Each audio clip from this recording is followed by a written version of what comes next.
Pemirsa, aksi seorang wanita dengan lancang balik memarahi satpam sebuah minimarket menjadi viral. Dalam video itu, seorang wanita berbaju terusan warna biru dihadang petugas keamanan lantaran diduga membawa barang tanpa membayar. Uniknya ketika aksinya ketahuan oleh security, ia langsung melawan dan berlagak hendak membayar. Ini yang laki-laki bukan sama perempuan. Maksud gua. Teriak-teriak kenapa? Hah? Ya gua kesel. Orang gua mau bayar. Mau bayar kenapa duluan di mana? Kalau lihat dari videonya sih, itu sih kayaknya nutupin malu ya. Jadi udah karena ketahuan jadi ngegos duluan gitu. Sebenarnya kalau misalkan kayak maling di minimarket kayak gitu kan kadang-kadang gue mikirnya mungkin nggak tahu ya dia apa karena emang klepto atau emang karena emang karena udah hobi, udah habitnya kayak begitu gitu. Tapi yang disayangkan kan udah ketahuan diinterogasi marah-marah gitu. Kalau gue sih kayaknya emang bener deh dia kayaknya nutupin malu sih. Bukan hanya itu, si wanita tak henti melawan. Sekalipun satpam di hadapannya sudah siap membawanya pergi. Si wanita bahkan tak terus mengoceh hingga akhirnya membuat petugas keamanan mengeluarkannya. Lalu kenapa gua masukin? Ada transaksinya.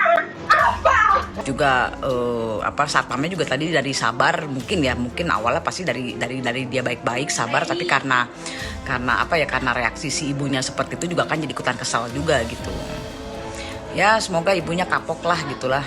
Kasihan keluarganya atau misalkan ya kalau punya anak atau misalkan suami kan malu ya kalau misalkan sampai itu bisa ke expose gitu kan. Jadi kerekam kemana-mana. Sidang lanjutan kasus dugaan kepemilikan senjata api atau senpi ilegal dengan terdakwa Dito Mahendra digelar di Pengadilan Negeri Jakarta Selatan. Sidang kali ini beragendakan mendengarkan keterangan saksi yang dihadirkan oleh Jaksa Penuntut Umum atau JPU. Usai mengikuti persidangan, pihak Dito berupaya menjelaskan. Pada kesempatan itu, pihak pengadilan sengaja memperlihatkan senpi dan mendengarkan penjelasan saksi Ketua RT di kediaman mantan kekasih Nindi Ayunda itu yang menceritakan bagaimana senpi bisa ditemukan di ruangan khusus oleh penyidik yang menggeledah rumah Dito Mahendra. Lantas bagaimana pihak Dito menanggapinya? Jadi saksinya kan sebetulnya hanya menjelaskan normatif ya, kalau senjata itu ada izinnya harus bagaimana dan kalau enggak harus bagaimana juga. Tapi sebenarnya yang kami dapat poin dari sidang ini adalah ya memang senjata-senjata yang dimiliki oleh klien kami itu ada izinnya gitu. Dan dari situ sebetulnya bisa ditarik kesimpulan bahwa ya kalau ini untuk aneh-aneh nggak mungkin ada yang ada izinnya gitu. Itu aja sih sebenarnya poinnya kalau dari saya. Jadi balik lagi saya bilang ya harus dilihat maksud dan tujuannya, niatnya itu harus ada gitu dalam hukum pidana. Ini orang punya itu senjata untuk apa? Ya kalau untuk hobi, untuk koleksi ya tentu jauh berbeda niat jahatnya kalau untuk berontak, untuk teroris gitu. Itu kan niat jahatnya di situ dipisahkan. Pemirsa, lama tak ada kabarnya, musisi yang juga komedian Ade Jigo muncul dengan kabar tak sedap. Bersama dengan keluarga dan kuasa hukumnya, Ade Jigo mendatangi Pengadilan Negeri Jakarta Selatan Selasa kemarin untuk menghadiri sidang perkara tanah milik keluarganya. Kasusnya pun sudah bergulir di pengadilan dan sudah 3 kali menjalani persidangan. Agenda sidang Selasa kemarin yakni memanggil pihak termohon namun tidak hadir. Memanggil penggugat ya, karena ini udah sidang beberapa kali, tapi saya baru muncul karena dari kemarin itu yang menghadiri sidang kakak saya, dan dia selalu report hasilnya begini. Nah kebetulan hari ini saya bisa, jadi ini udah sidang gugatan balik ya. Gugatan balik yang panggilan koran yang ketiga. Panggilan koran ketiga untuk penggugat. Gitu. Jadi kita kaget aja kok tiba-tiba tanah kita udah kita tempatin dari tahun 70-an digugat orang gitu. Bahkan kita sendiri pegang sertifikatnya, SKPT-nya, terus PBB-nya, kita lancar dan bahkan kita cek BPN pun tanah kita sah gitu dan tidak ada dalam gugatan, tidak ada dalam sengketa. Tapi kok tiba-tiba ada surat baru dengan dia menunjukkan bahwa ini tanah saya loh. Itu juga bukan berupa sertifikat, ya berupa giring. Yang lucunya lagi yang mengeluarkan giriknya bukan daerah Jakarta Selatan. Kebetulan kan tanah kita di Lebak Bulus, di Jakarta Selatan, tapi yang mengeluarkan daerah Semarang. Giriknya itu diduga di daerah Semarang. Nah, kita sampai detik ini pun sama tim pengacara masih mencari tahu siapa sih yang mengeluarkan girik itu. Diungkapkan Ade Jigo, pihak ingin agar kasus yang menyangkut sengketa tanah keluarganya itu cepat selesai. Namun pihak tergugat sepertinya tidak ingin kasus tanah ini cepat selesai. Terbukti dari langkah tergugat yang sudah melayangkan 3 kali gugatan ke keluarga Ade Jigo. Pihak tergugat diduga melakukan banyak cara agar bisa mengambil alih tanah milik keluarganya itu. Ia pun geram keluarganya terus diusik tergugat. Tahun 2000-an, eranya saya waktu itu dengan adanya orang tua kita, katanya sudah sempat digugat dan kita menang. Sudah berapa kali menang, kok tiba-tiba ada bukti baru nih dari pihak lawan. Kok tiba-tiba anak-anaknya nih yang, ya karena memang kita dari kecil di situ kita tahu tanah itu seperti apa, dan bahkan kita juga sudah megang surat sahnya. Dari tahun 2000-an tuh surat panggilan banyak banget. Bahkan terakhir kita informasinya tanah kita udah siap dieksekusi.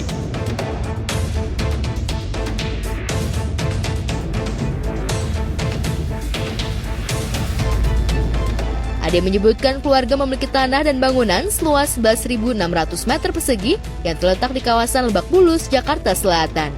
Tanah seluas ribuan meter itu merupakan milik 10 kepala keluarga Ade Jigo. Lantas benarkah konflik kepemilikan tanah yang kini sudah 3 kali sidang itu merupakan korban dari mafia tanah yang marak terjadi belakangan ini? Ya, saat ini rumah mereka ini kan terancam untuk dieksekusi. Tetapi ada beberapa hal kejanggalan di sini. Yang pertama adalah itu ada perbedaan nama di antara putusan dengan di sertifikat. Kenapa begitu? Di sertifikat namanya berbeda. Di putusan eksekusi namanya beda. Dalam administrasi hukum itu nama itu sangat menentukan walaupun satu huruf karena itu berbeda identitas. Ya. Yang kedua adalah objeknya berbeda. Yang ketiga adalah ini sertifikat mereka belum pernah dibatalkan dan belum pernah ada sengketa, tiba-tiba akan dieksekusi. Makanya mereka ini meminta perlindungan hukum sebenarnya kepada negara ini. Apakah proses eksekusi itu apa segampang itu mengambil hak milik orang lain gitu. Ya. Gitu. Selanjutnya boleh ditanya sama mereka ini juga. Tapi abang sebagai pendampingan hukum dari Pak Ade juga sebelumnya sudah ada komunikasi nggak Bang dengan pihak sana untuk coba? Sudah. Kita ada mengirimkan beberapa surat itu ke Ketua Badan Pengawas, Ketua Mahkamah Agung, Ketua Kamar Pengawas juga meminta perlindungan hukum. Tetapi ada jawaban itu tidak ada pelanggaran, tidak profesionalisme dari pengadilan sini.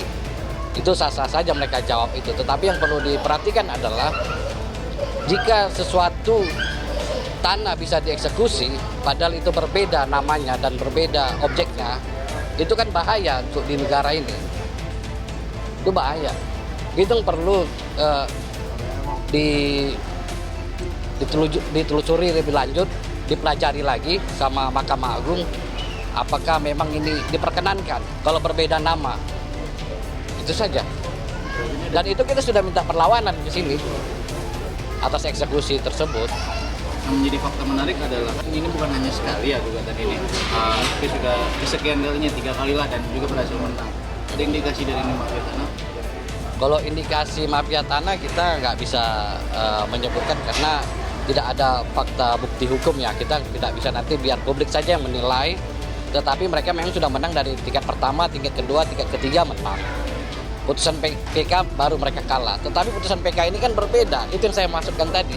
Namanya di putusan PK ini berbeda. Contohnya satu, pemohon perlawanan satu ini namanya Lasio. Kalau di putusan PK tersebut Casio. Lasio dan Casio itu bisa orang berbeda. Itu saja yang harus dibereskan sama peradilan ini. Itu yang kita minta perlindungan hukumnya. Apakah dengan serta-merta itu ditiadakan langsung dieksekusi walaupun namanya berbeda?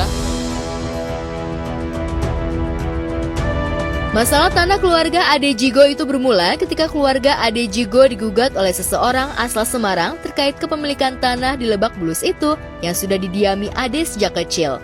Gugatan tersebut membuat Ade dan keluarganya terkejut, sebab Ade mengklaim punya seluruh surat kepemilikan tanah tersebut. Kita ketemu dan belum pernah ada tawaran harga, juga belum pernah ada. Kalau tawaran harga itu nanti ya, dibicarakan kalau penawaran harga itu kan nanti, kalau objeknya sama. Kalau nama orangnya sama, ini nama orang dan objeknya saja belum beres. Gimana lagi mau menawarkan harga gitu? Masa kita mau menawar harta orang, tanah orang kan nggak mungkin gitu. Ini dulu lah dibereskan. Benar nggak? Lasio dan Casio itu berbeda. Terus objek bidangnya itu berbeda. Bu Muti tadi, Bu Muti didatengin dan suruh ketemu di lokasi yang ditentukan. Tapi bukan mediasi, tapi malah ditawar gitu tanahnya. Ya, jadi ada beberapa warga di situ lah. Warga Gunung Balong Lebak Bulus itu ditawari, tapi kan perlu disepakati harganya dulu. Itu yang kedua ya. Pertama adalah objeknya apakah sama, kan begitu. Objeknya dulu disepakati. Kalaupun mereka mau transaksi kesepakatan damai, kan objeknya harus jelas disebutkan. Nama-nama pihaknya juga harus disebutkan. Itu yang ditulis dalam akta jual beli di notaris. Kalau namanya saja beda, gimana mau transaksi jual beli gitu.